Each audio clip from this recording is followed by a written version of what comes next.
अनेकदा असा प्रश्न निर्माण होतो सेवेत लागला किंवा एक सर्वसामान्य जी माहिती आहे जात प्रमाणपत्र पडताळणी तुम्ही एक सेवेत आहे या हेतू बरोबरच तुमचे मुलं किंवा तुम्ही समाजात वावरताना वेगवेगळ्या घटकाशी तुमचा जो संबंध येतो या दृष्टिकोनातून मी अशी तुम्हाला माहिती देण्याचं माझं प्रयोजन आहे.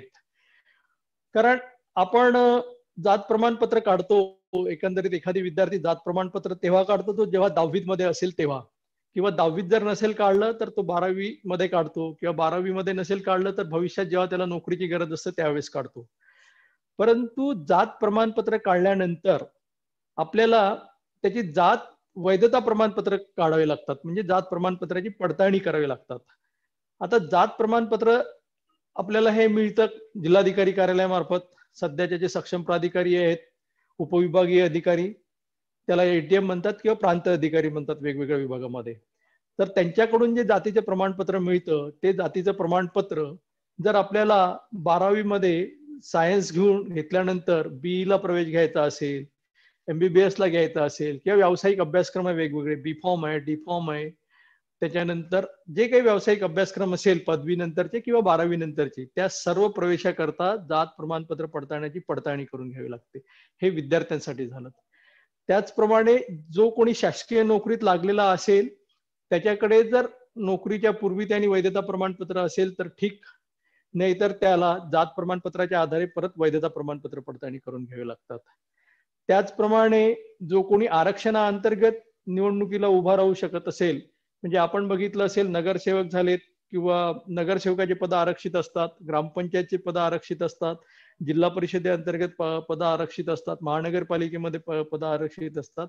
म्हणजे आरक्षणाअंतर्गत एखादी जर निवडणूक लढवायची असेल तर त्याकरता सुद्धा आपल्याला जात वैधता प्रमाणपत्र पडताळणीची आवश्यकता असतं. आणि चौथं एक असं प्रयोजन आहे प्रमाणपत्राचं, वैधता प्रमाणपत्राचं, की विविध जे काही फायदे घ्यायचे असेल, विविध म्हणजे म्हाडा अंतर्गत घर घ्यायचं असेल, आरक्षण कुठं असेल, सिडकोचं असेल, पेट्रोल पंप असेल, गॅस एजन्सी असेल, असा एक सुद्धा मुद्दा आहे. त्या अंतर्गत सुद्धा आपल्याला फायदा घ्यायचा असेल तर जात वैधता प्रमाणपत्र पडताळणी करून घ्यावी लागतात. आता जात प्रमाणपत्र काढल्यानंतर जात वैधता प्रमाणपत्राची गरज का असावी असा एक सर्वसामान्य व्यक्तींचा समज असतो. जात प्रमाणपत्र हे जे दिलेलं असतं सक्षम प्राधिकाऱ्यांनी हे एक प्रोव्हिजनल प्रमाणपत्र आहेत, आणि हे प्रोव्हिजनल प्रमाणपत्राला कन्फर्मेशन मिळवावं, कन्फर्मेशन मिळवून घेणे म्हणजे जात वैधता प्रमाणपत्र पडताळणी आहेत.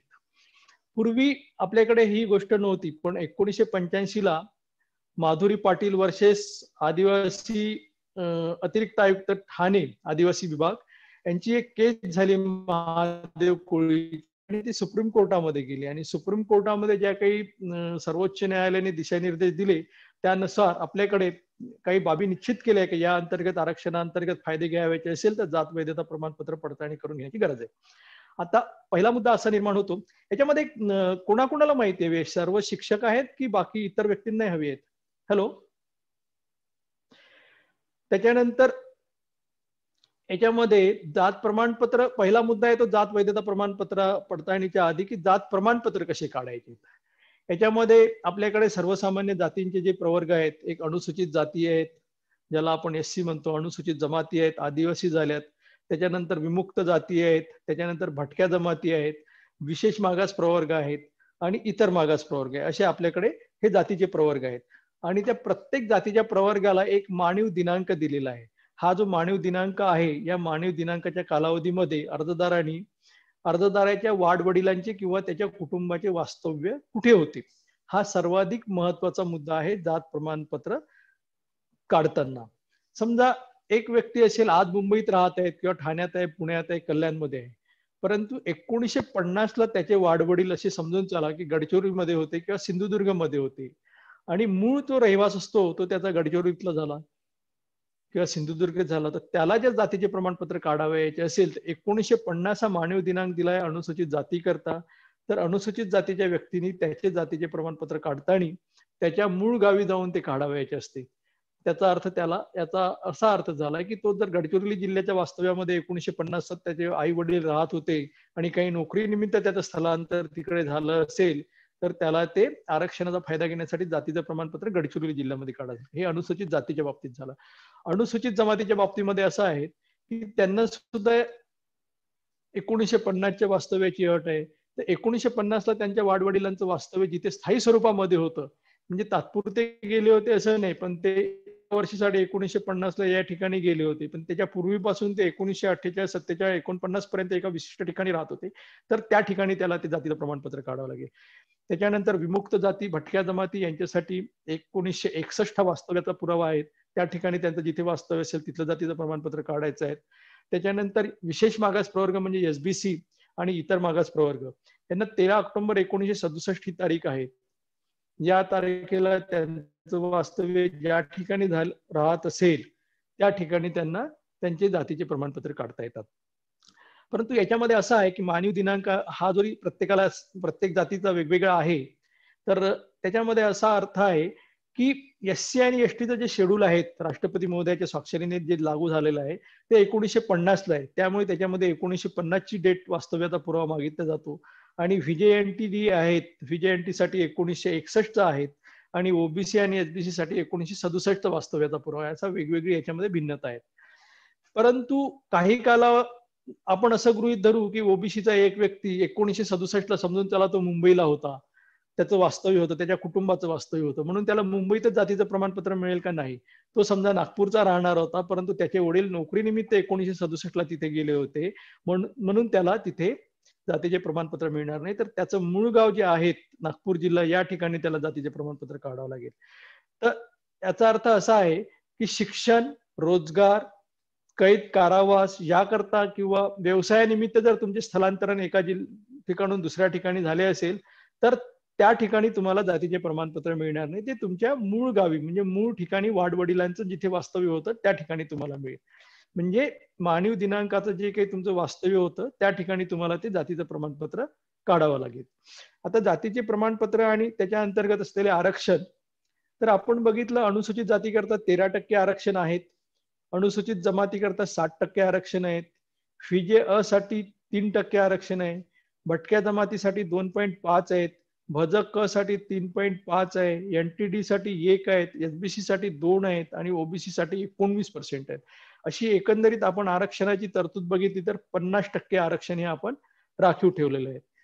तर या आरक्षणाअंतर्गत आपल्याला फायदा घ्यायचा आहे, विशेषतः नोकरी किंवा शिक्षणात प्रवेश, निवडणुका किंवा इतर बाबी. तर आपल्याला जात वैधता प्रमाणपत्र प्राप्त करणं गरजेचं असतं.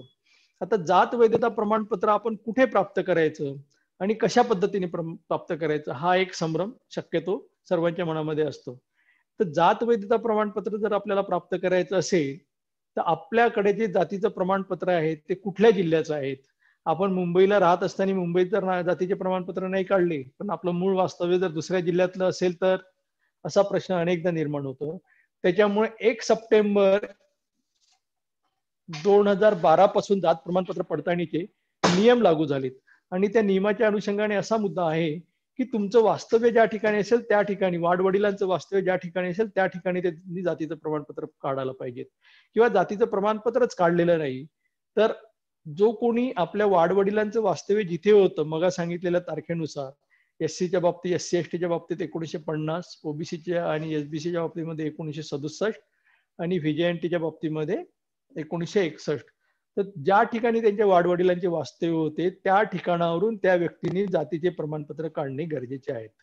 आणि ते जातीचे प्रमाणपत्र काढल्यानंतर त्या जिल्ह्याची जी जात प्रमाणपत्र पडताळणी असेल, समाज कल्याणच्या बाबतीमध्ये प्रत्येक जिल्ह्याला जात प्रमाणपत्र पडताळणी समिती आहेत. फक्त अनुसूचित जमातीतील जे विद्यार्थी असतात त्यांच्यासाठी जात प्रमाणपत्र पडताळणी संख्या 2 किंवा 3 जिल्ह्यामध्ये आहेत. 2 किंवा 3 जिल्हे एकत्र करू नये. या भागामध्ये सांगायचं झालं तर चंद्रपूर आणि गडचिरोलीसाठी गडचिरोलीला आहेत आणि नागपूर वर्धेसाठी नागपूरला आहेत. अशा पद्धतीने त्यांच्या जात प्रमाणपत्र पडताळणी समिती आहेत. ही एक बाब लक्षात घ्यावी. पण समाज कल्याण अंतर्गत अनुसूचित जाती, भटक्या जमाती, विमुक्त जाती, विशेष मागास प्रवर्ग व इतर मागास प्रवर्गाच्या उमेदवारांना प्रत्येक जिल्ह्याला जात प्रमाणपत्र पडताळणी आहेत आणि त्या जात प्रमाणपत्र पडताळणी कार्यालयाचं बहुतांश ठिकाणी कार्यालय सामाजिक न्याय भवन मध्ये आहेत. ज्या ठिकाणी समाज कल्याण कार्यालयाची इतर जिल्हा कार्यालय असतात त्याच परिसरामध्ये आहेत. 1-2 ठिकाणचं फक्त अपवाद आहेत. त्यामुळे अर्जदारांनी जातीचे प्रमाणपत्र काढल्यानंतर त्याची जात वैधता प्रमाणपत्र पडताळणीसाठी तो कुठल्या प्रयोजनासाठी जात वैधता प्रमाणपत्र काढत आहेत. तो विद्यार्थी असेल आणि तो 11वी-12वी जर विज्ञान शाखेमध्ये शिकत असेल तर त्यांनी विज्ञान शाखेमधून त्याचं हे काढायला पाहिजेत.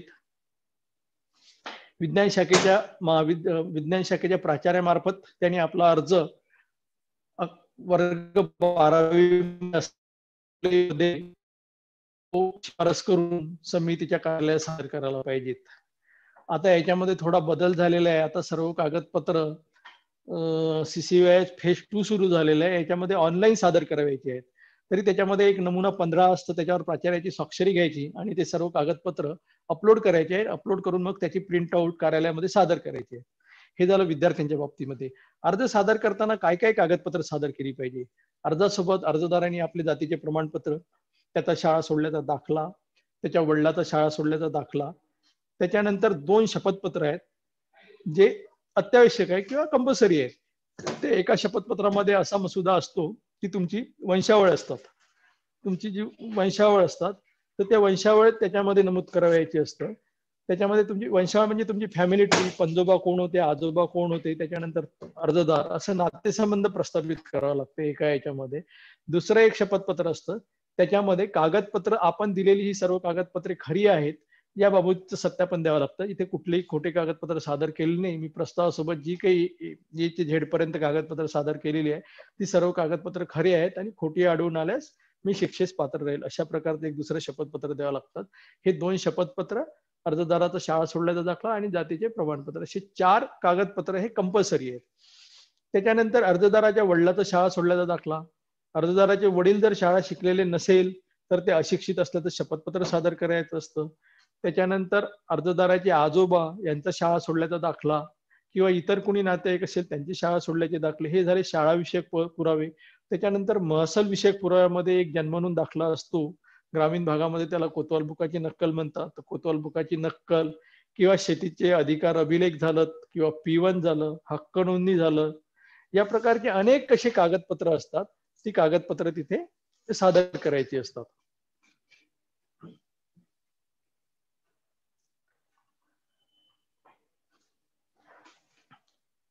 याच्यासाठी विस्तृत कोतवाल बुकाची नक्कल, अधिकार अभिलेख P1, त्याच्यानंतर जमीन बंदोबस्त मिसाल, असे वेगवेगळे कागदपत्र सादर करायचे असतात.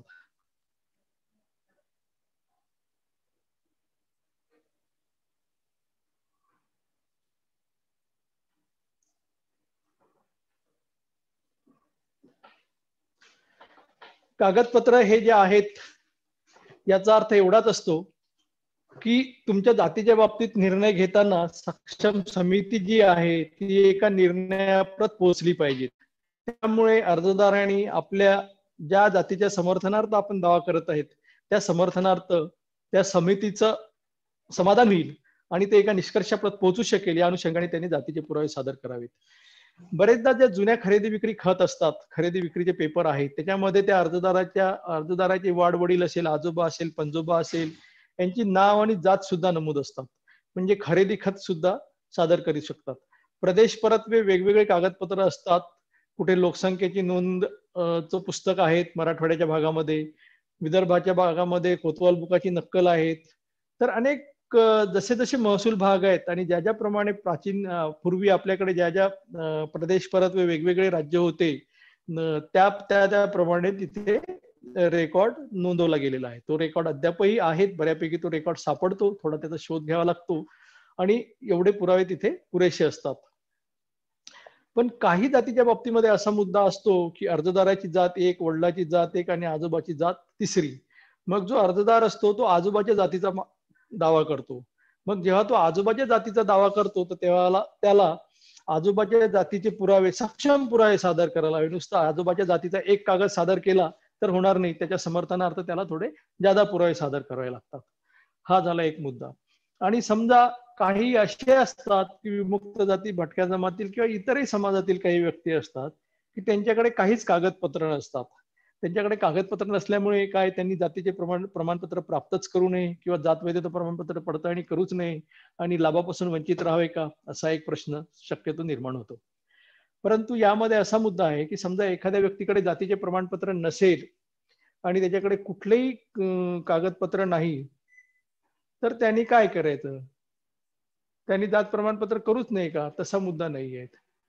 त्यांनी सुद्धा आपली जात प्रमाणपत्र पडताळणी करावी. त्याकरता त्यांनी फक्त एकच आहे की त्यांनी जातीचे प्रमाणपत्र काढलेले असेल, ते जातीचे प्रमाणपत्र, त्याचा शाळा सोडल्याचा दाखला आणि 2 शपथपत्र आणि एक परत ॲफिडेव्हिट द्यावं त्यांनी, की माझ्याकडे या पुराव्या व्यतिरिक्त पुरावे नाही, आपण समितीने तो निर्णय घ्यावा. अशा परिस्थितीमध्ये आमच्या समिती स्तरावर त्या प्रकरणाची त्याची परत एकदा त्याला बोलावण्यात येतं, त्याच्याशी चर्चा केली जातात आणि त्याच्या निर्णय दक्षता पथक एक आमच्या प्रत्येक समितीला असतं. दक्षता समितीची जी रचना असते त्याच्यामध्ये एक DYSP दर्जाचा अधिकारी असतो, एक पोलीस PI असतो, पोलीस निरीक्षक असतो आणि एक कॉन्स्टेबल असतो. ह्या दोन मोठ्या अधिकाऱ्यांचा समावेश असतो यांच्या नेतृत्वामध्ये.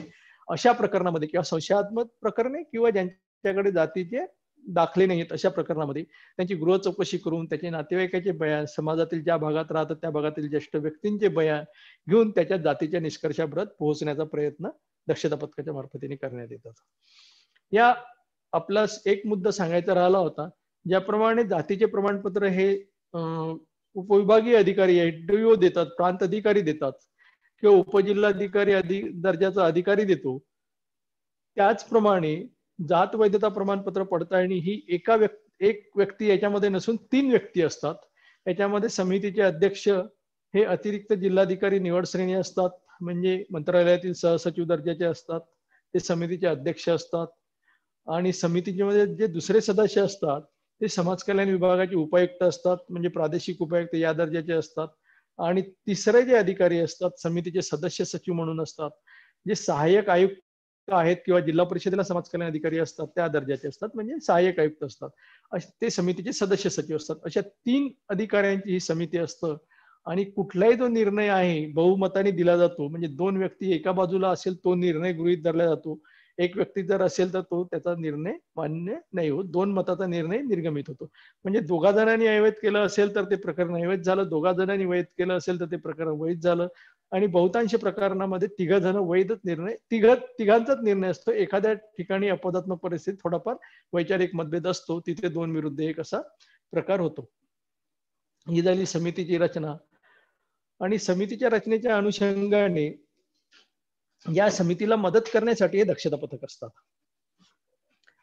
आता आपल्याला यासोबत असा एक मुद्दा निर्माण होतो की नोकरी, आता आपल्याकडे नोकरी लागली आणि आपल्याकडे जात प्रमाणपत्र पडताळणी नाही, मग आपण काय करायचं?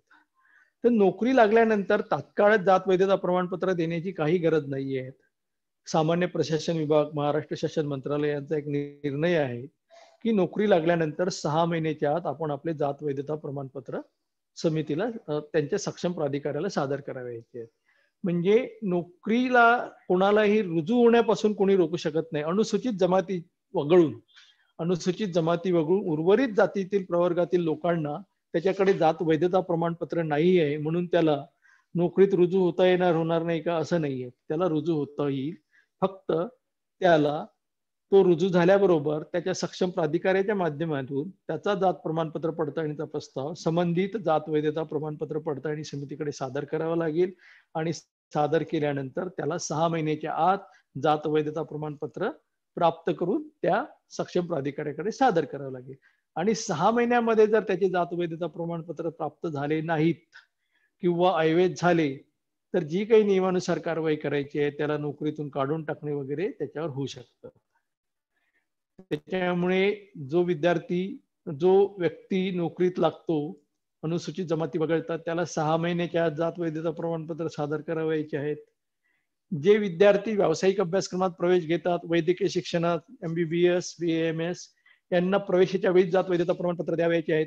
त्यामुळे असे जर पाल्य असेल कुणाकडे तर त्यांनी आपण 12वी सायन्सला असतानाच आपले प्रस्ताव पाठवावेत, जेणेकरून मुदतीत त्याला निर्णय दिला जाईल. त्याच्यानंतर उर्वरित अभ्यासक्रम LLB, BEd, MBA, MCS, MCA, BPharm, BArch, bachelor of fine arts किंवा इतर विविध अभ्यासक्रम झालेले आहे आजकाल. शासनाने उच्च शिक्षण विभागाने ज्याला वैधता प्रमाणपत्र हे कंपल्सरी केलेलं आहे.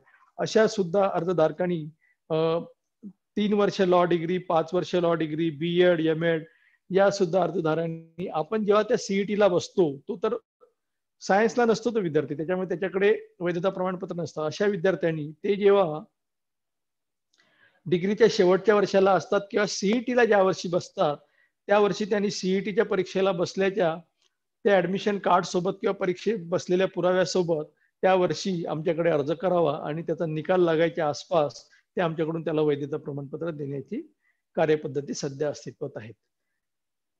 त्याच्यानंतर एक असा मुद्दा निर्माण होतो की बऱ्याचशा विमुक्त जाती भटक्या जमाती ज्या सातत्याने भटकत असतात, एका गावातून दुसऱ्या गावात, दुसऱ्या गावातून तिसऱ्या गावात, त्यांना जे जात प्रमाणपत्र कशा पद्धतीने प्राप्त होईल. समजा त्यांच्याकडे काहीच पुरावे नाही. 1961च्या बाबतीमध्ये मी सांगतो, ज्या विमुक्त जाती भटक्या जमाती ज्या त्यांच्या नावातच आहे विमुक्त आणि भटक्या, त्यांच्या पुराव्याच्या बाबतीमध्ये फार अडचण येतात. त्यामुळे असे जे भटके समाज आहेत त्यांचं कुठेतरी एक वसतिस्थान असतं. राज्यातल्या वेगवेगळ्या भागामध्ये, वेगवेगळ्या जिल्ह्यामध्ये ठरलेल्या काही जाती आहेत. जसं नगरमधले काही भाग आहे, मडी वगैरे गाव आहे, त्या ठिकाणी काही परिसर आहे, कोल्हापूर झालं. प्रत्येक जिल्ह्यामध्ये असा एक विशिष्ट असा पट्टा असतो, 2-4 गावं असतात, तिथे त्या भटक्या जमातीचं वसतिस्थान असतं. त्या लोकांनी त्या भागामध्ये आपले जातीचे प्रमाणपत्र काढावेत. आता ते काढताना त्यांच्याकडे जसे इतर समाजाकडे पुरावे असतात तसे त्या समाजाकडे पुरावे राहू शकत नाहीत किंवा नसतात. अशा वेळी त्यांनी तिथल्या तहसील कार्यालयामध्ये किंवा एडीओ कार्यालयाकडे जातीचा अर्ज केल्यानंतर त्यांना सांगावे, जे कोणी तहसीलदार असतात, जे कोणी एडीओ असतात, त्यांना सांगावे की आमची जात ही भटक्या स्वरूपातील आहे, आमच्याकडे कुठल्याही प्रकारचा रेकॉर्ड नाही. आणि ते सर्व वास्तवता बघून ते त्या संदर्भात गृह चौकशी करून निर्णय घेतात आणि बहुतांश एडीओ कार्यालयामार्फत त्यांना जातीचे प्रमाणपत्र दिले जातात. म्हणजे पुरावा नाही आहेत म्हणून त्यांना प्रमाणपत्र नाकारले जात नाहीत, तर त्यांना ही जातच भटके, हिच्या नावामध्येच भटके आहे आणि त्यांचे व्यक्तिविशेष किंवा जे काही गुण आहे ते सर्वसामान्य अधिकाऱ्यांच्या लक्षात येतात की हा पुरावे देऊ शकत नाही, त्या आधारे ते त्याचा निर्णय घेतात. म्हणजे त्या भटक्या जमातीतील लोकांना सुद्धा त्याचे जातीचे प्रमाणपत्र मिळतात. आता असे जातीचे प्रमाणपत्र प्राप्त करताना किंवा जात वैधता प्रमाणपत्र प्राप्त करताना आपण कुठली दक्षता घेणे गरजेचं आहे, हे एक महत्वाचं आहे.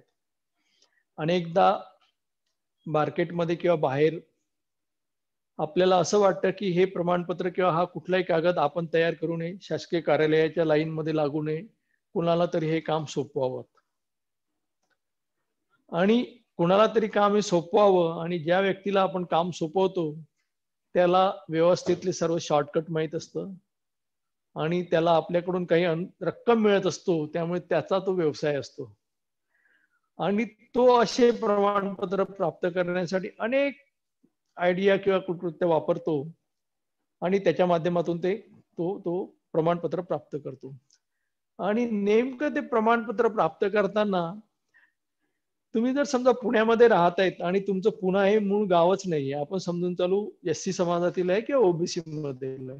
1950 ला तुमच्या वाडवडिलांचं कुटुंबाचं 1950 ला पुण्यामध्ये वास्तव्यच नव्हतं किंवा 1967 ला नव्हतं. ओबीसी आणि एससीच्या प्रमाणपत्रासाठी आपण वाडवडिलांचे मानव दिनांकापूर्वीचे जे वास्तव्य याच्यासाठी पात्र नाहीत. अशा परिस्थितीमध्ये काय होणार? ज्याला कोणाला तुम्ही हे काम सोपवलेलं आहे तो व्यक्ती कुठला तरी एखादी चुकीचा रेकॉर्ड तयार करेल. तुमच्या वाडवडिलांचे किंवा कुटुंबाचे जे 1950 पूर्वी किंवा 67 पूर्वीचे वास्तव्य होते ते या पुणे जिल्ह्यातील होते असा तो पुरावा सादर करेल आणि जात प्रमाणपत्र देणारे अधिकारी म्हणजे विशेषतः प्रांत अधिकारी, एडीओ किंवा उपजिल्हाधिकारी दर्जाचे इतर समकक्ष अधिकारी, त्यांच्याकडे या कामासोबत अनेक कामं असतात आणि ते समजून चालेल की ठीक आहे, हा या जिल्ह्यात त्यांनी दिलेल्या कागदपत्राच्या आधारे आणि ते तुम्हाला प्रमाणपत्र निर्गमित होईल. ते प्रमाणपत्र निर्गमित झाल्यानंतर त्याची भविष्यात तुम्हाला जात वैधता प्रमाणपत्र पडताळणी करावयाची आहेत आणि जात वैधता प्रमाणपत्र पडताळणी करताना ते प्रकरण जेव्हा समितीला जातं तेव्हा त्याच्यासोबत तीच पुरावे तुम्ही लावता. तुम्हाला माहित नसतं की कोणता याने खोटा कागद लावला, काय केलं, तुम्ही आपण तेवढं बघत पण नाहीत. आणि जेव्हा ते समितीच्या लक्षात येतं, अरे यांनी 1950चं वास्तव्य पुणे जिल्ह्यातलं नसताना याच्या वडिलाचा शाळा सोडल्याचा दाखला पुण्यातल्या कुठल्या तरी एका बोगस शाळेचा तयार केला आणि ते समितीकडे सादर केला आणि त्याच्या आधार परिस्थितीमध्ये काय होतं ते त्या समितीच्या लक्षात येतं आणि समितीला लक्षात आल्यानंतर त्याच्यानुसार फौजदारी खटला किंवा कायद्यानुसार जी कारवाई आहे त्यासाठी अर्जदार म्हणून आपण त्याला पात्र ठरतात. याच्यामध्ये किमान 2 वर्षाची शिक्षा आहेत. खोटे कागदपत्र, बनावट कागदपत्र सादर करणे, 2 वर्षाची शिक्षा, 20,000 पर्यंत दंड, अशी एक प्रोव्हिजन आहेत. त्याच्यामुळे जात प्रमाणपत्र असो किंवा जात वैधता प्रमाणपत्र असो, आपल्याकडे कागद नाही म्हणून आपण चुकीचे कागद सादर करणे आणि प्रमाणपत्र प्राप्त करणे या भानगडीत न पडता जी काही कागदपत्र आहे खरी आहे ती कागदपत्र देणे फार महत्वाचं आहे. जर कागदपत्र नाही म्हणून तुम्हाला कोणी अडचणीत आणू शकत नाहीत, पण कागदपत्र नसताना चुकीचे कागदपत्र दिले तर तुमच्या अडचणी ह्या जास्त वाढू शकतात.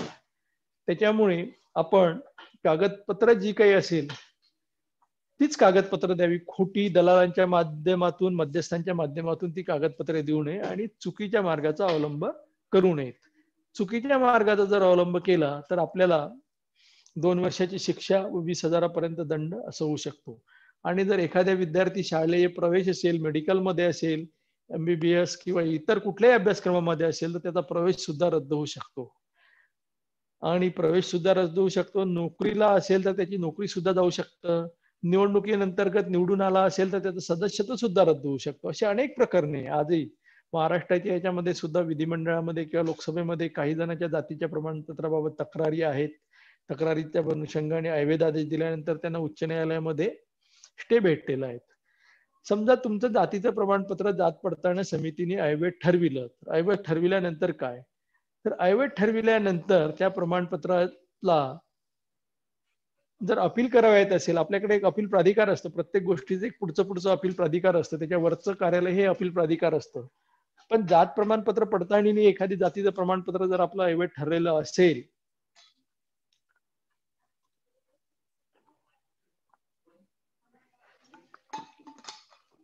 तर त्या बाबतीत अपील हे आपल्याला उच्च न्यायालयामध्ये करावं लागतं. त्या समितीच्या कार्यकक्षेतील जे काही उच्च न्यायालय असेल, आता मुंबई पुणे यांना जर झालं तर मुंबई उच्च न्यायालय, मराठवाड्यामध्ये औरंगाबाद आणि इकडे विदर्भामध्ये नागपूर उच्च न्यायालय. म्हणजे त्या समितीने दिलेल्या निर्णयाविरुद्ध अपील करावयाचं आहे ते उच्च न्यायालयामध्ये करायचं आहे. ही बाब एक लक्षात असू द्या. म्हणजे समितीचा निर्णय जर तुम्हाला असं वाटलं की हा योग्य नाही, हा अन्यायकारक आहे, तर त्याच्या बाबतीची जी अपील करायची असतं ते उच्च न्यायालयामध्ये करायची असतं. ती इतर कुठल्याही प्राधिकाराकडे केली जात नाही. म्हणजे असं होतं की बरेचदा शासकीय कामामध्ये डिस्ट्रिक्ट ऑफिसरचा निर्णय प्रादेशिक उपायुक्ताकडे, प्रादेशिक उपायुक्ताचा निर्णय आयुक्ताकडे किंवा मंत्रालयात अशा पद्धतीची कार्यपद्धती असतं. परंतु याच्यामध्ये ती कार्यपद्धती नाही आहे. जात प्रमाणपत्र, वैधता प्रमाणपत्र पडताळणीने दिलेला निर्णय याचं आपल्याला अपील उच्च न्यायालयामध्ये करावं लागतं. हे झालं त्याच्या अनुषंगाने.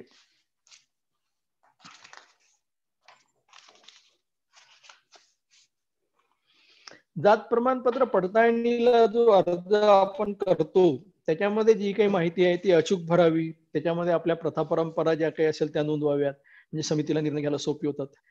आणि नामसदृश्य अशा अनेक जाती आपल्या भागामध्ये असतात.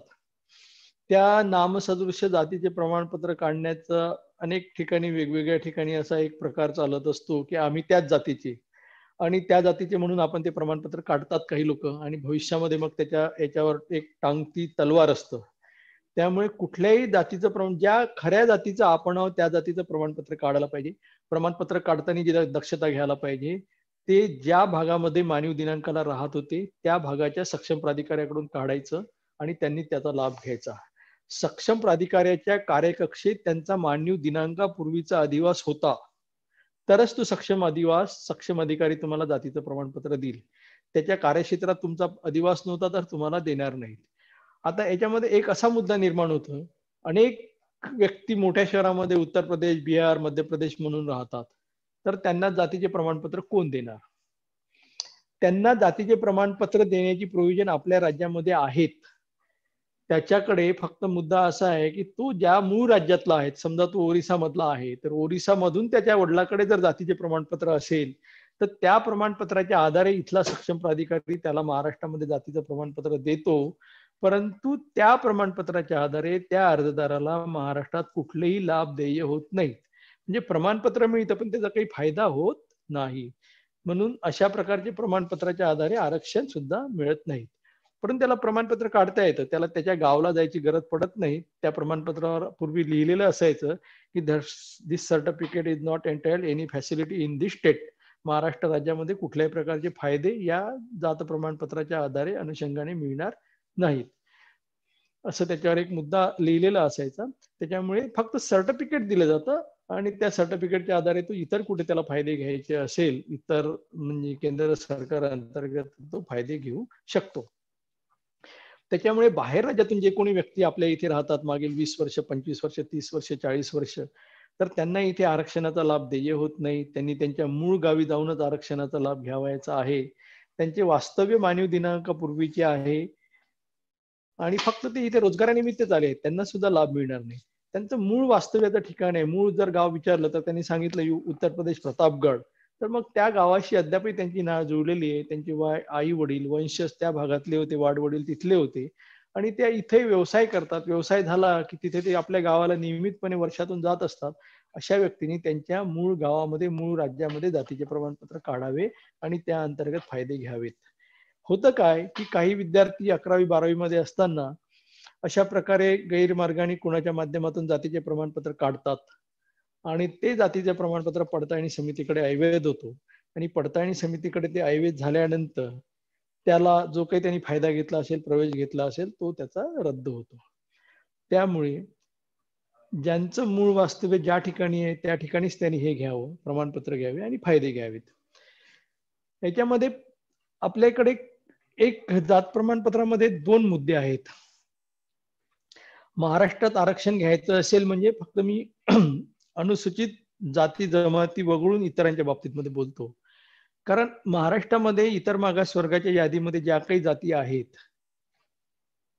त्या जाती समजा विमुक्त भटक्या जमातीमध्ये ज्या काही जाती आहेत, एसबीसी मध्ये ज्या काही जाती आहेत, हे प्रवर्ग केंद्र सरकारच्या यादीमध्ये हे प्रवर्ग नाही आहेत. ते प्रवर्ग वेगळे आहेत. तिथे ओबीसी प्रवर्ग आहेत आणि एकाच प्रवर्गामध्ये व्हीजेएनटी, एसबीसी, ओबीसी सामावलेले आहेत.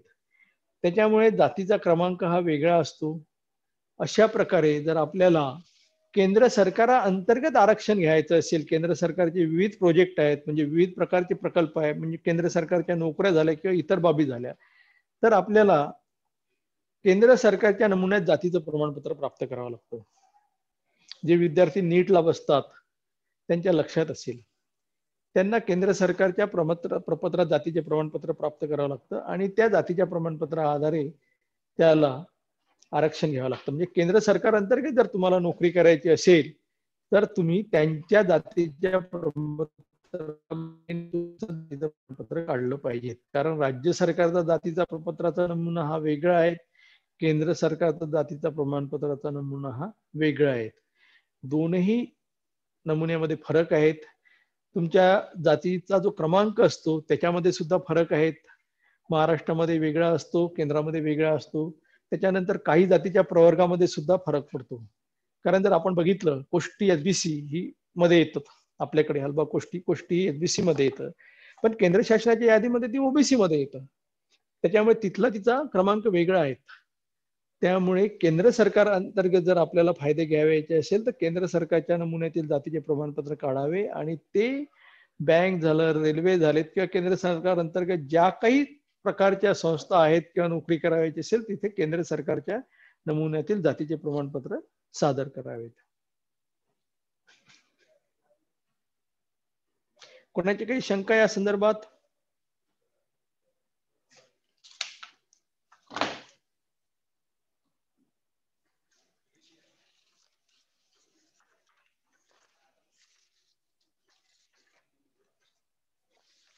आता असा प्रश्न निर्माण होतो, एकंदरीत किती जाती असेल वेगवेगळ्या प्रत्येक याच्यामध्ये. आपण जर अंदाज केला तर असं लक्षात येतं की आपल्याला एक 10, 20, 50, 100 जाती माहीत असतात एकंदरीत. परंतु आपल्या राज्यांतर्गत जातीची संख्या ही खूप मोठी आहे. अनुसूचित जाती जर बघायला गेलो आपण तर एकूण 59 जातीचा समावेश आहे. आपल्या 4-5 नेहमीच्या संपर्कातल्या असतात त्या आपल्याला माहीत असतात आणि या अनुसूचित 59 जातीसाठी एकंदरीत 13% आरक्षण राखीव ठेवण्यात आलेलं आहे. आणि याच्यासाठी मानवी दिनांकाचा जो पुरावा आहे तो 10 ऑगस्ट 1950 ठेवलेला आहे. महाराष्ट्रामध्ये विमुक्त जाती आहेत. ज्या विमुक्त जाती म्हणजे ज्या आधी बंदिस्त होत्या, यांचे एक सेटलमेंट कॅम्प असायचे आणि एका कॅम्पच्या अंतर्गत यांना ठेवल्या जायचं. म्हणजे एक कंपाऊंड असायचं, कंपाऊंडच्या अंतर्गत सोलापूर आणि नगर जिल्ह्यामध्ये हे काही कॅम्प होते. त्याच्या अंतर्गत त्यांना एक क्रिमिनल ट्राईब्स म्हणजे गुन्हेगारी जमाती म्हणून या जमाती आयडेंटिफाईड केल्या होत्या आणि त्याच्या अंतर्गतच त्यांचं जीवन असायचं. तर नंतर स्वातंत्र्यानंतर ह्या त्याच्यातून त्यांना मुक्त करण्यात आलं आणि त्या जातीला विमुक्त जाती असा प्रवर्ग देण्यात आलेला आहे. याच्यामध्ये एकूण 14 जातीचा समावेश आहे आणि त्यांना ते आरक्षण देण्यात आलेलं आहे हे 3% आहे. आणि त्यांचा मानव दिनांकाचा जो दिनांक आहे तो 21 नोव्हेंबर 1961 आहे. म्हणजे 21 नोव्हेंबर 1961 ज्या ठिकाणी राहत होते त्यांचे वाडवडील त्या ठिकाणी त्याला आरक्षणाअंतर्गत फायदे घेण्यासाठी जातीचे प्रमाणपत्र काढता येईल. त्याच्यानंतर महाराष्ट्रामध्ये भटक्या जमाती ब प्रवर्ग आहेत. या ब प्रवर्गामध्ये एकूण 29 जातीचा समावेश आहे आणि त्यांना जे आरक्षणाची तरतूद आहे ते 2.5% आहेत, म्हणजे 2.5% देण्यात आलेली आहे. आणि त्यांचा जो कालावधी आहे मानव दिनांक तो 21 नोव्हेंबर 1961 आहे. 21 नोव्हेंबर 1961 ला जिथे कुठे त्याचे वाडवडील किंवा पूर्वज राहत होते त्या ठिकाणी त्यांनी आपले जात प्रमाणपत्र प्राप्त करण्यासाठी अर्ज करावा. त्याच्यानंतर राज्यामध्ये भटक्या जमाती क प्रवर्ग आहे. क मध्ये एकच जातीचा समावेश आहे आणि ती म्हणजे धनगर. आणि धनगर अंतर्गत अनेक जाती आहेत. नंतर त्यांना एक 3.5% आरक्षण देण्यात आलेलं आहे आणि त्यांना सुद्धा मानव दिनांक 21 नोव्हेंबर 1961 आहे.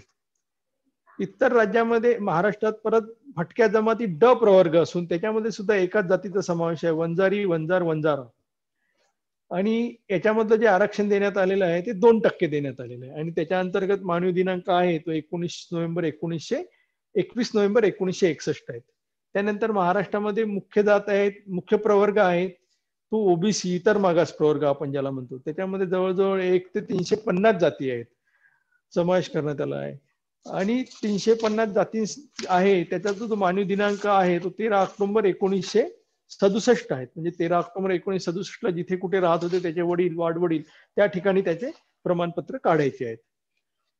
त्याच्यानंतर राज्यामध्ये विशेष मागास प्रवर्ग आहे हा 1995 ला सुरू करण्यात आलेला आहे आणि त्याच्यामध्ये एकूण 7 जाती आहे आणि या 7 जातीसाठी सुद्धा मानव दिनांक आहे 13 ऑक्टोबर 1967. अशा प्रकारे जातीचे प्रवर्ग आपल्याकडे आहेत. नव्याने नुकताच एक आपल्याकडे परत एससीबीसी प्रवर्ग मराठा जातीसाठी आरक्षणाचा प्रवर्ग निर्माण करण्यात आलेला होता, परंतु तूर्त त्याला उच्च न्यायालयाचा स्थगनादेश आहे.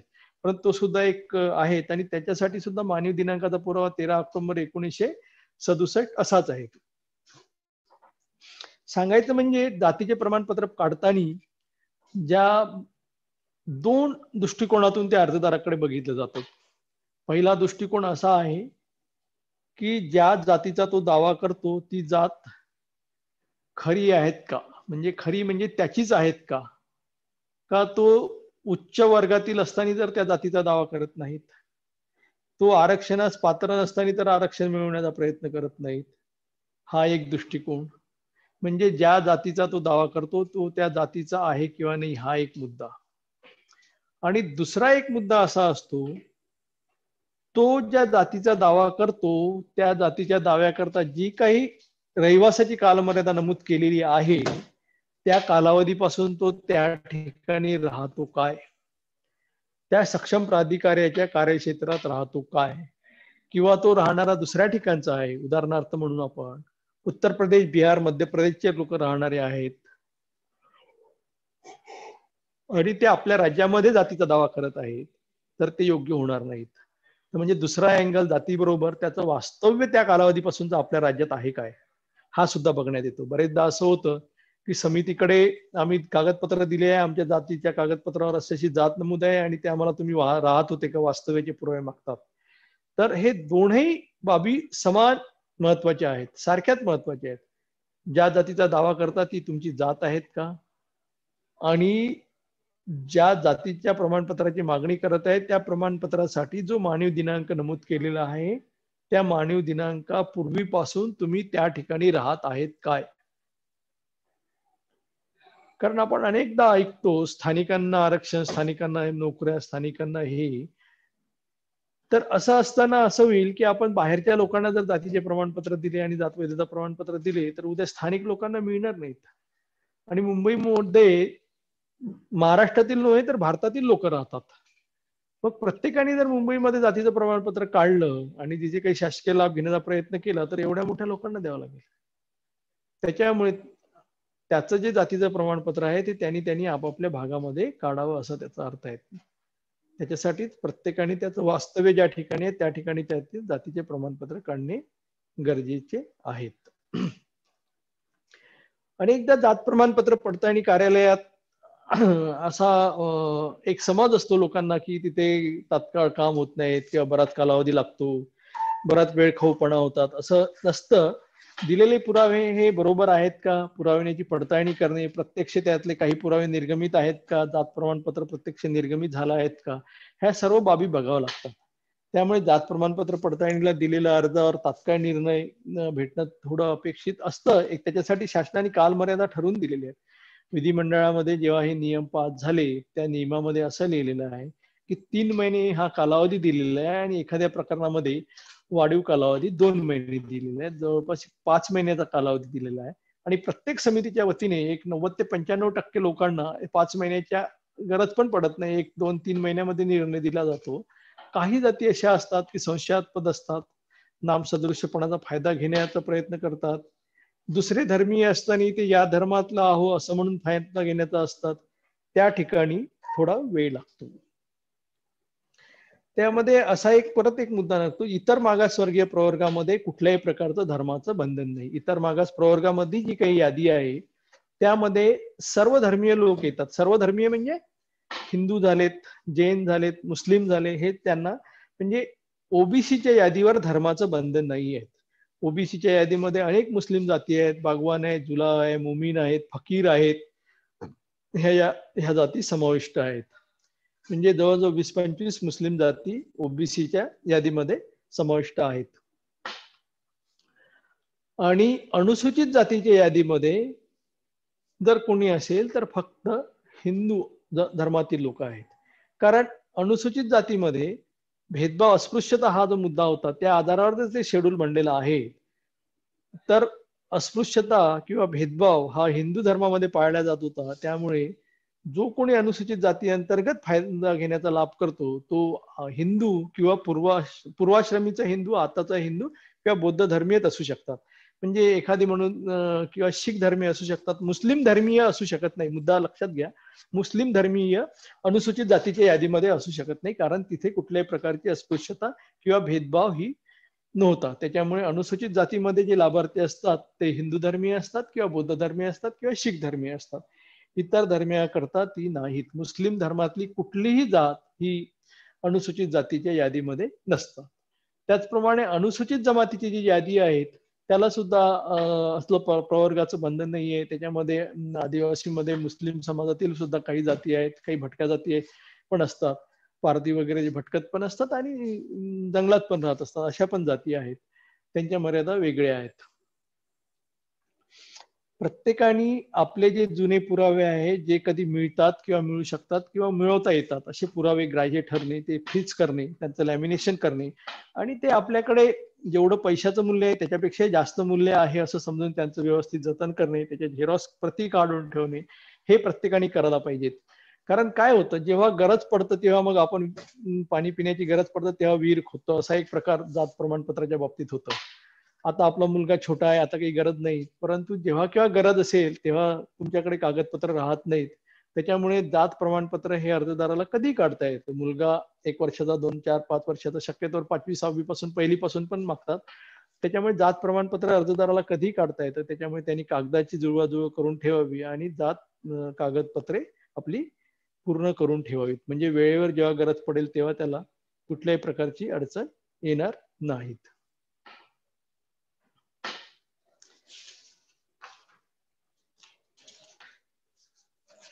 हा जात प्रमाणपत्र पडताळणीचा कायदा, पूर्वी आपल्याकडे कायदा नव्हता. पूर्वी जात प्रमाणपत्र पडताळणी समित्या अस्तित्वात होत्या, परंतु समित्याची एक कार्यपद्धती ठरलेली होती, शासन निर्णयानुसार त्यानुसार काय कामकाज करायचं.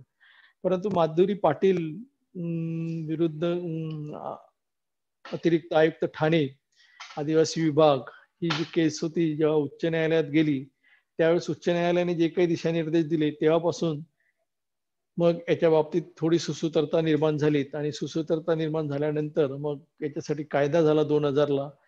मग कायद्याचे परत नियमात रूपांतर, कायद्याच्या अनुषंगाने नियम केले, त्याला समाज कल्याणचे 2012ला झालेत. आदिवासी विभागाचे त्याच्या आधी झालेले आहेत आणि तेव्हापासून याच्या नियमानुसार कामकाज करायला सुरुवात झालेली आहे. आता एक काही वर्षापूर्वी एक असा शासनाने निर्णय घेण्यात आलेला आहे की रक्त नात्यातील जात वैधता प्रमाणपत्र धारकांना तात्काळ वैधता प्रमाणपत्र किंवा इतर पुराव्याची मागणी करू नये. काय होतं, अर्जदाराच्या वडिलाकडे जातीचे वैधता प्रमाणपत्र असतात, काकाकडे असतात, आत्याकडे असतात. मग अर्जदार जेव्हा जात वैधता प्रमाणपत्र प्राप्त करतो तर त्या अनुषंगाने त्याला जातीचे प्रमाणपत्र किंवा जात प्रमाणपत्र तात्काळ मिळणे अपेक्षित आहे. कारण जात ही अशी एक बाब आहे जी जन्मानी येतं आणि जन्मानीच जातं. म्हणजे ज्या दिवशी जन्म झाला, त्यांच्या पोटी झाला, त्याच्यापासून ती वडिलाकडून आपल्याला लागतं आणि ज्या दिवशी मृत्यू होईल त्या दिवशी ती जातं. म्हणजे जात ही जन्मानी प्राप्त होतं आणि जन्मानी जातं. म्हणजे त्याच्यामध्ये बदल कुणालाही करता येत नाही. त्याच्यामुळे जर तुझ्या वडिलाची जात ही आहे, माझ्या काकाची जात ही आहे, आत्याची जात आहे, तीच नॅचरली जात मुलाला मिळणार. त्याच्यामुळे रक्त नात्यातील जात प्रमाणपत्र किंवा जात वैधता प्रमाणपत्राच्या आधारे जातीचे वैधता प्रमाणपत्र द्या. तर त्याच्या घरच्या जर कोणाला जातीचे वैधता प्रमाणपत्र प्राप्त झालेले असेल तर त्यांनी अर्जदारांनी आपण जो प्रस्ताव सादर करतो, त्याचे काका आहेत, त्याची आत्या आहेत, त्याचे वडील आहेत, हे माझे नातेवाईक आहे अशी वंशावळ मध्ये त्याचं नाव समाविष्ट करायचं आणि त्याचे नातेसंबंध प्रस्थापित होणारे कागदपत्र त्याच्यासोबत संलग्न करायचे. म्हणजे त्याला रक्त नात्यातील आधारे वैधता प्रमाणपत्र दिले जाईल. परंतु ही रक्त नात्यातील वैधता प्रमाणपत्र देण्याची जी पद्धत आहे किंवा सुधारणा आहे, ही फक्त समाज कल्याण अंतर्गत जे काही कामकाज होतं त्यांना आहेत. अनुसूचित जमाती आहेत त्या अंतर्गत लाभार्थ्यांना दिले नाही आणि त्यांना ती सुविधा दिली सुद्धा जात नाही. समाज कल्याण अंतर्गत ज्या काही अर्जदारांना जातीचे वैधता प्रमाणपत्र दिले जातात त्यांना ही लागू आहेत, इतरांना ती लागू नाहीत. तरीही अर्जदारांनी असं आहेत की त्यांच्याकडे जातीच्या आधारे, जात प्रमाणपत्राच्या आधारे आपण जात प्रमाणपत्र मागत आहेत रक्त नात्यातील. जर त्याच्याकडे पुरेसे पुरावे असेल, त्याच्या वडिलाचा शाळा सोडल्याचा दाखला आहे, महसूल विषयक पुरावा असेल, तर ते सुद्धा त्यांनी प्रस्तावासोबत सादर करावे. याचा फायदा असा होतो की समितीला काही वर्षापूर्वी जर त्या समितीने प्रमाणपत्र दिले असेल तर त्याच्यावर डिपेंड न राहता त्यांनी जे पुरावे काही सादर केले त्याच्या अनुषंगाने निर्णय घेता येतो आणि ते समितीला थोडं प्रोत्साहन देण्यासारखं होतं म्हणजे निर्णय घेण्याकरता.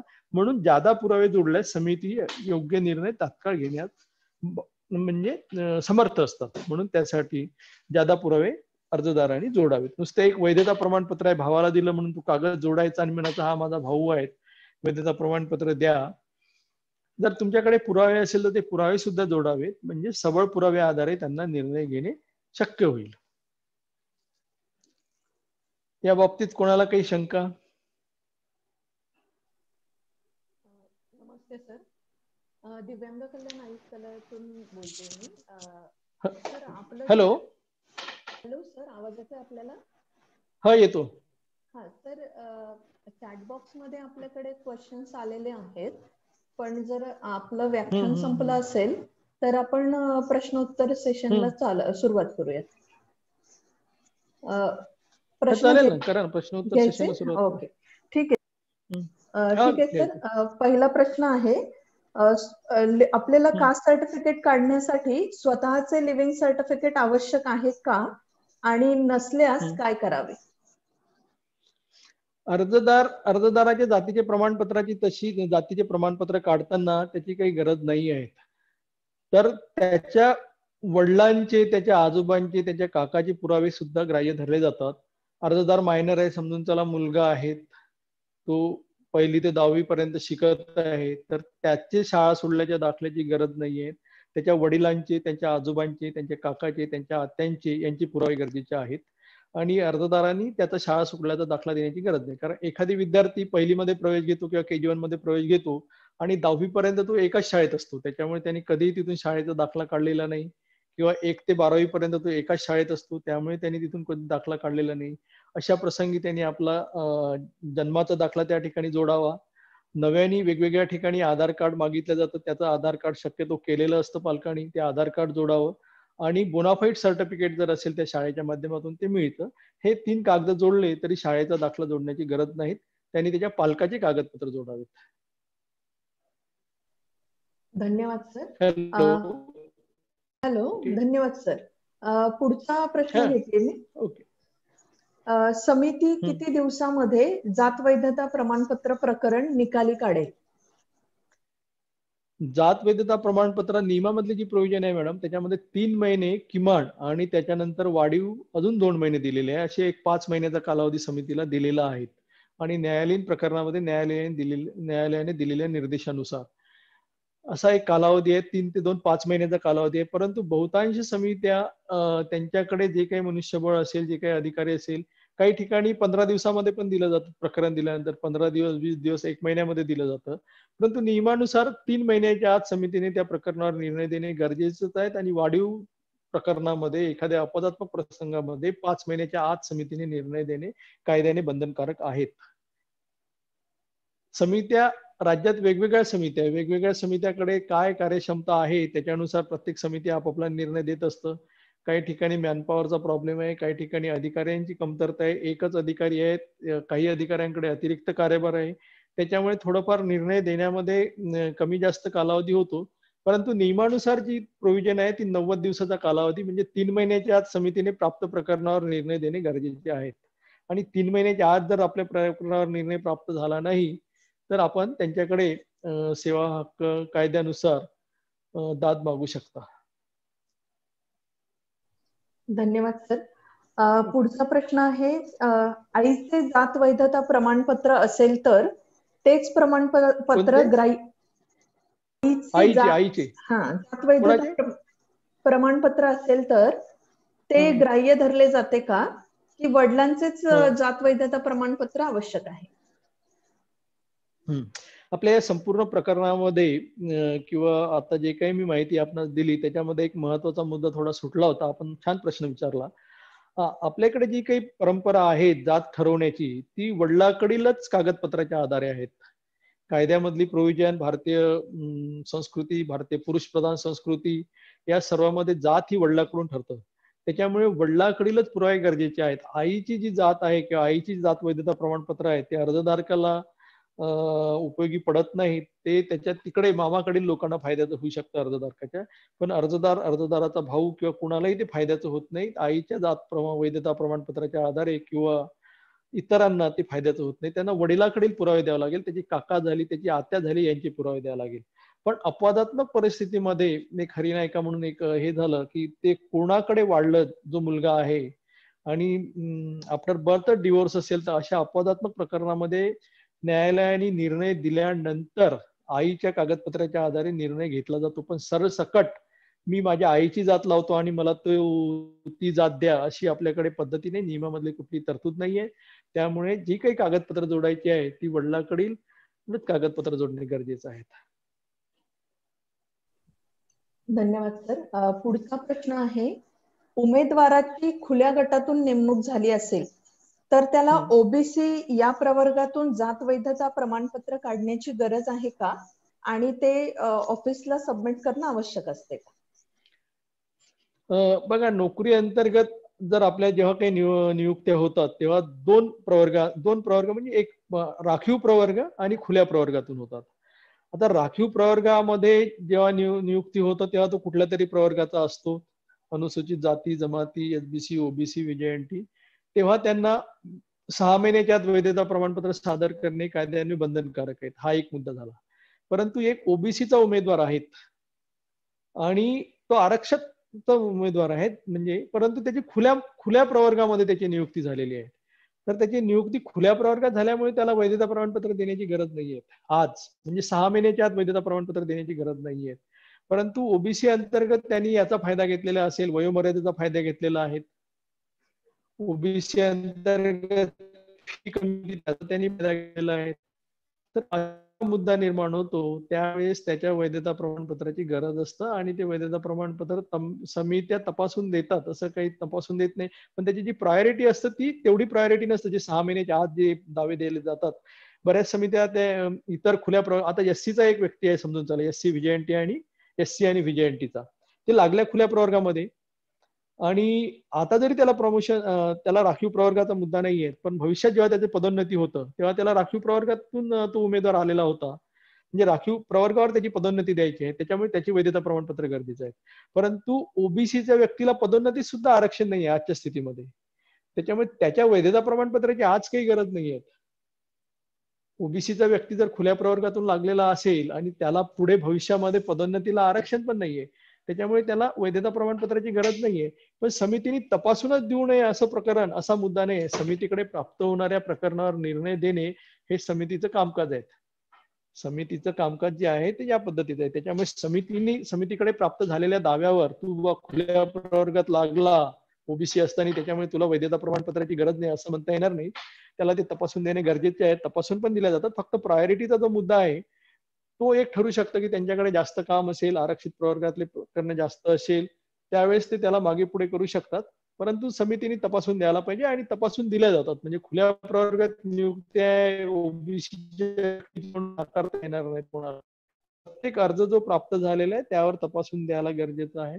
कारण जात प्रमाणपत्र हे प्रोव्हिजनल आहे आणि कन्फर्मेशन देणं हे समितीचं काम आहे. त्याच्यामुळे तो ओबीसी प्रवर्गाचा आहे का हे सुद्धा समितीने पाहणे गरजेचं आहे, खुल्या प्रवर्गात जरी नियुक्ती झाली असली तरी. हॅलो.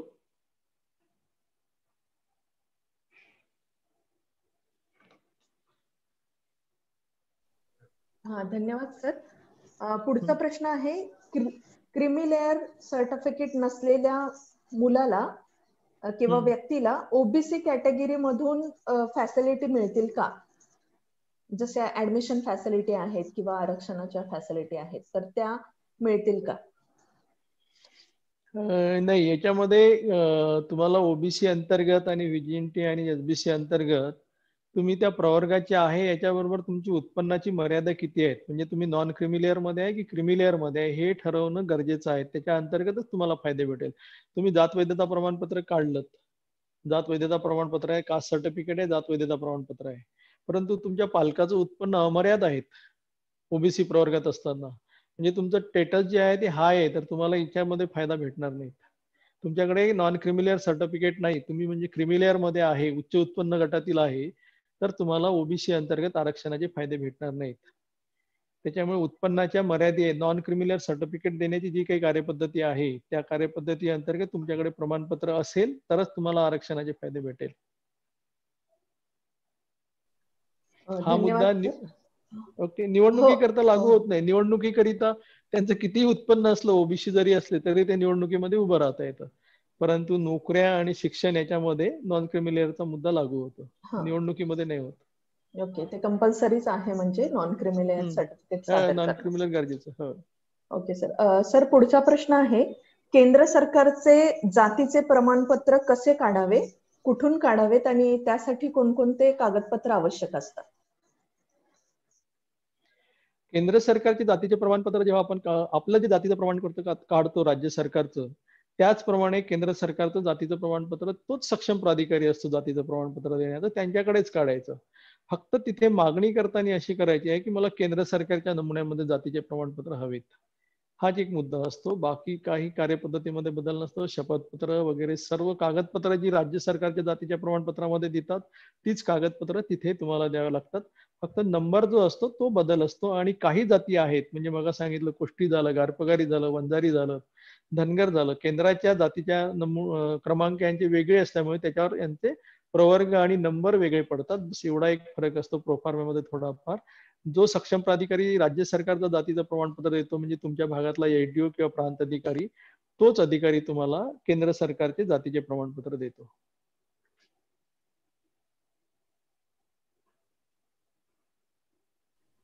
सर, पुढचा प्रश्न आहे, केंद्र सरकारच्या अखत्यारीतल्या ज्या नोकऱ्या आहेत त्याच्यासाठी अप्लाय करत असताना जात पडताळणी वैधता प्रमाणपत्र जे आहे ते जिल्ह्यातील कार्यालयाकडूनच होते का त्याचं दुसरं कार्यालय आहे? आता याच्यामध्ये काय मुद्दा झाला, आपल्याकडे म्हणजे जात वैधता प्रमाणपत्र पडताळणी समिती आहे ह्या देशामध्ये फार कमी ठिकाणी आहेत. आपल्या राज्यामध्ये आपल्या बाजूला एक छत्तीसगड आहेत, मध्य प्रदेश या ठिकाणी आहेत. आणि सरसकट केंद्रामध्ये जेव्हा आपण नोकरीला लागतो, तर केंद्राकडे जेव्हा नोकरीला लागतो, वेगळ्या बँक झाल्या, रेल्वे झाले, पोस्ट झालेत किंवा अजून काही केंद्र सरकार अंतर्गत संस्था असेल, तर त्यांच्याकडे जी प्रोव्हिजन आहे ती अशी प्रोव्हिजन आहे की तुम्हाला दिलेलं जातीचं प्रमाणपत्र हे खरं आहेत का, त्याचं ऑथेंटिफिकेशन किंवा व्हेरिफिकेशन, तर ते त्या सक्षम प्राधिकाऱ्याकडे पाठवलं जातं, त्या जिल्हाधिकाऱ्याकडे पाठवलं जातं किंवा त्या ATO कडे पाठवलं, शक्यतो ते जिल्हाधिकाऱ्याकडे येतं. तर म्हणजे जे जात प्रमाणपत्र तुम्ही काढले तुमच्याकडे व्हॅलिडिटी आहेत. आता तुम्ही केंद्र सरकारच्या नोकरीमध्ये लागलेत, तुमच्याकडे जात प्रमाणपत्र आहे आणि जात वैधता प्रमाणपत्र आहे. तर केंद्र सरकारच्या कार्यालयाला तुमचं जे जातीचं प्रमाणपत्र आहे ते प्रत्यक्ष निर्गमित झालं का हे बघायचं आहे. त्याच्यामुळे ते फक्त तुमचं जात प्रमाणपत्र तुम्ही ते निर्गमित झालेलं आहे का तेवढं ते विचारतात. परंतु महाराष्ट्रामध्ये काय होतं, महाराष्ट्रामध्ये जे केंद्र सरकारचे कार्यालय आहे काही ठिकाणी त्यांच्याकडून दोनही गोष्टी विचारल्या जातात. जातीचे प्रमाणपत्र निर्गमित आहेत काय आणि जात वैधता प्रमाणपत्र निर्गमित आहेत का. आणि ते दोन्ही प्रकारचे त्यांना आपण माहिती देत असतो. जात प्रमाणपत्राच्या बाबतीमध्ये कलेक्टर ऑफिस देतं आणि जात वैधता प्रमाणपत्राच्या बाबतीत समिती देतं. परंतु सर्वसाधारणपणे केंद्राच्या जर नोकरीमध्ये आपण लागले तर केंद्राच्या याच्यामध्ये तुमचे प्रमाणपत्र प्रत्यक्ष निर्गमित आहेत का, SDM कार्यालयामधून किंवा DM कार्यालयामधून अशा प्रकारची माहिती मागितली जाते आणि त्या आधारे ते निर्णय घेतात हे प्रमाणपत्र बरोबर आहे किंवा नाही. त्या प्रत्येक प्रकरणाला जात वैधता प्रमाणपत्राची गरज लागत नाहीत केंद्र सरकारमध्ये नियुक्तीमध्ये. पण केंद्र सरकारमध्ये काही जे शैक्षणिक प्रवेश होतात, आता नागपूरला VNIT कॉलेज आहेत, तर इथे जर प्रवेश झाला तर इथल्या विद्यार्थ्यांना ते दुसरीकडे NIT ला प्रवेश झाला तर ते वैधता प्रमाणपत्राची मागणी करत नाही. परंतु महाराष्ट्रामधील नागपूर येथील समजा VNIT ला प्रवेश झाला तर VNIT कॉलेज जेवढ्या काही विद्यार्थ्यांनी जात प्रमाणपत्र सादर केलेले आहेत त्यांना ते वैधता प्रमाणपत्र सुद्धा प्राप्त झाले आहेत का किंवा निर्गमित झाले आहेत का हे विचारतात. म्हणजे मूळ मुद्दा असा आहे की केंद्र सरकार अंतर्गत जर नोकरी लागली तर तुमचे जातीचे प्रमाणपत्र प्रत्यक्ष निर्गमित आहेत का एवढीच पडताळणी होतं.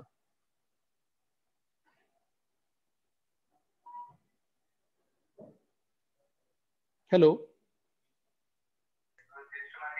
हा सर, पुढचा एक प्रश्न असा आहे की धनगर जात आहे मुलाची, परंतु शाळेच्या दाखल्यावर मराठा जातीची नोंद झालेली आहे, तर त्या मुलाला NTC दाखला काढण्यासाठी काय करावे लागेल?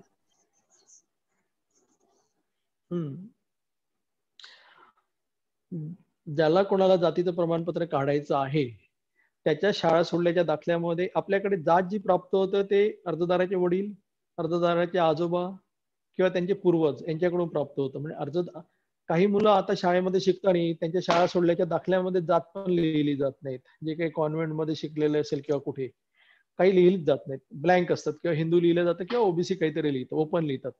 तर त्याच्यामुळे अर्जदाराच्या दाखल्यामध्ये काय लिहिलेलं आहे, मराठा लिहिलेला आहे म्हणून त्याला जातीचं प्रमाणपत्र भेटणार नाही असं नाहीये. त्याचे वडील आहेत, वडिलाच्या जातीची नोंद काय आहे, किंवा त्याचे आजोबा असेल तर आजोबांची नोंद काय आहे, त्याचे मोठे वडील आहेत त्यांची नोंद काय आहे हे महत्वाचं आहे. त्याच्यामुळे अशा अर्जदाराच्या बाबतीमध्ये जेव्हा प्रस्ताव कार्यालयाला सादर केला जातो तेव्हा त्यांनी त्याच्या अर्जदाराच्या जातीमध्ये मराठा नमूद आहे, परंतु त्याचे जे पूर्वज होते किंवा वाडवडील होते, आजोबा, काका, मोठे वडील, त्याचे वडील यांच्या जर नोंदी धनगर आहे तर धनगरचं प्रमाणपत्र त्याला ATO कार्यालय देतं, काही अडचण येत नाही. फक्त त्यांनी ते एक्सप्लेन करायचं आहे, एखादं परत शपथपत्र द्यायचं किंवा एक पत्र द्यायचं की माझ्या मुलाच्या याच्यामध्ये हे चुकीने जात अशी नोंदवण्यात आलेली आहे, पण माझी मूळ जात आहे ही धनगर आहेत. माझ्या आजोबाच्या नोंदी म्हणजे त्याच्या वडिलाच्या वतीने माझ्या आजोबांच्या वडिलांच्या नोंदी ह्या आहेत, माझ्या मोठ्या भावाच्या नोंदी ह्या आहेत, धनगर आहेत, त्याच्यामुळे मला धनगर जातीचे प्रमाणपत्र द्यावेत. आणि वैधता प्रमाणपत्र पडताळणी समितीला सुद्धा अशा प्रकारे बरेच अर्ज येतात. म्हणजे 10% अर्जदाराच्या याच्यामध्ये असं काहीतरी असतं, जो अर्जदार असतो त्याच्या नोंदी ह्या चुकीच्या असतात, काहीतरी वेगळ्या असतात, आणि त्याचे जे वाडवडील मोठे लोक आहेत त्याच्या कुटुंबातले त्यांच्या नोंदी ह्या वेगळ्या असतात. त्याच्यामुळे ज्यांच्या मोठे आहेत वयाने त्यांच्या नोंदी ग्राह्य धरल्या जातात. म्हणजे 1967 किंवा 61 पूर्वीच्या ज्या नोंदी असेल किंवा 50 पूर्वीच्या जातीनिहाय प्रवर्गानिहाय त्या नोंदीच्या आधारे कास्ट सर्टिफिकेट दिलं जातं. अर्जदाराची जात मराठा आहे आणि त्याचे वडील जर धनगर आहे तर त्याला धनगर जातीचेच प्रमाणपत्र मिळेल, काही अडचण येणार नाही.